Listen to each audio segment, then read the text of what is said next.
Баршаңызға қайырлы күн, каналыма қош келдіңіздер. Бүгін сіздермен үлкен отбасыға арналған бюджетный, ешқандай сливкисіз жасалынатын өте дәмді торт дайындаймыз. Міндетті түрде видеоның соңына дейін көріп, каналға тіркеліп, қоңырауша белгісін басуды ұмытпаңыздар. Ең алдымен жұмыртқамызды жарып аламыз, үстінен шекерімізді саламыз. Барлық қажетті заттардың тізімін описание бөлімінде қалдырдым. Барлығын жақсылап миксермен араластырамыз. Миксермен осылай көпіріп ағарғанша, есе көлемі ұлғайғанша араластырамыз. Осылай араластырып алғаннан кейін үстіне қаймағымызды саламыз, жақсылап миксердің көмегімен тағы да миксерлеп аламыз. Ендігі кезекте құрғақ қоспаларымызды бөлек ыдысқа осылай електен өткізіп дайындап аламыз. Алдымен ұнымызды електен өткіземіз, содан кейін қопсытқышымызды да өткіземіз. Үстінен какаоымызды өткізіп, барлық құрғақ қоспаларымызды жақсылап араластырып аламыз. Енді осы құрғақ қоспамызды алдын ала дайындап қойған сұйықтығымыздың үстінен салып, жақсылап миксердің көмегімен араластырып аламыз. Кішкене ғана араластырып алғаннан кейін үстіне сұйық майымызды құямыз. Барлығын жақсылап миксердің көмегімен тағы да араластырып аламыз. Қамырдың қоюлығы осылай байқасаңыз, көтерген кезде шамалы артынан із қалатындай болуы керек. Енді осы қамырымызды теңдей етіп екі бөлікке бөліп аламыз. Таразының көмегімен немесе көз мөлшерімен бөлсеңіздер болады.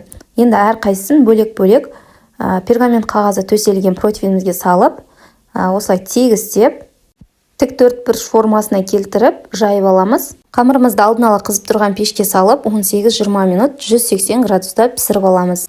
Екінші қамырымызды дәл солай 180 градуста қызып тұрған пеште 18-20 минут пісіріп алатын боламыз. Кремін дайындаймыз. Крем үшін бізге вареная сгущенка, яғни қойылатылған сүт керек болады, және де бөлме температурасында еріп тұрған сары май. Сонымен қатар сүт қажет болады. Барлығын жақсылап миксердің көмегімен араластырып аламыз. Мінекей, осымен біздің креміміз дайын. Алдын ала пісіріп дайындап қойған бисквиттеріміздің шетін кесіп тегістейтін боламыз. Бисквиттерімізді бірін үстіне бірін қойып, бір тегістеп, шеттерін кесіп шығатын боламыз. Достар, егер менің каналыма тіркелмеген болсаңыздар, міндетті түрде тіркеліп, каналымның дамуына үлес қоссаңыздар екен деймін. Лайк басып, пікір қалдырып, мені қуантатын боласыздар.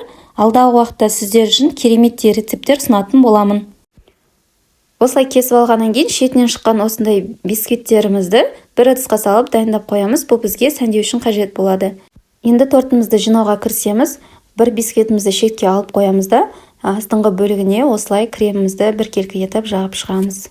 Осылай кремімізді жағып алғаннан кейін екінші бисквитімізді үстінен қойып, үстіне және жан-жағына толығымен кремімізді жағып алатын боламыз. Мінекей, осылай жағып алғаннан кейін ең соңында осындай болып шығады. Енді қалауыңызша сәндеуге болады. Мен жанынан шетінен шыққан осындай бисквиттарымызды блендерге салып езіп алдым. Енді осы бисквиттарымызбен тортымыздың бетін жан-жағын сеуіп әсемдеп шығатын боламыз. Торт жұп-жұмсақ, өте дәмді, керемет болып шығады. Ең бастысы арзан бағада бюджетный, бірақ дәмді торт. Міндетті түрде жасап көріңіздер. Видео рецепт сіздерге ұнады деген ойдамын. Каналға тіркеліп, қоңырауша белгісін басып қойсаңыз, каналымда шыққан жаңа видеоларды бірінші болып көріп отыратын боласыз. Сіздермен болған арайлым, баршаңызға рахмет.